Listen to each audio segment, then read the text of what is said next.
This is from Janet Stark.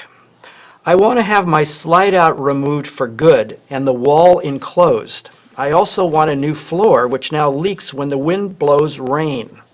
How much trouble would this be to do, and how costly would it be? Well, Janet, this is a pretty tough project to get involved in. Removing a slide out is not that big a deal. It's sealing the wall in, making it look right, and then you have some weight and balance issues in the coach that come from that. When a coach is designed by the RV manufacturer, they design it with the slide out in place. So when you remove that weight, it can sometimes upset that a little bit. Is it possible to do? Yeah, absolutely.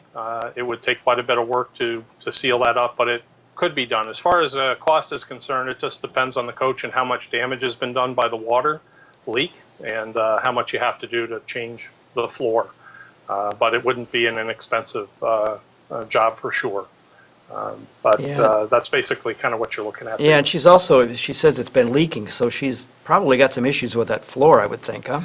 Yeah, absolutely. You know, I talk a lot about that in my blogs and in other articles that I do, that leaking is a major cause of severe damage to RVs.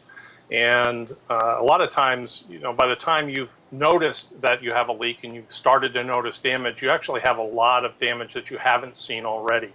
And that can be a concern. And the problem with fixing those kinds of problems is that when you start to dig into it, you start to take things apart, that you find more and more damage, and that's when it gets more involved and more costly. Yeah.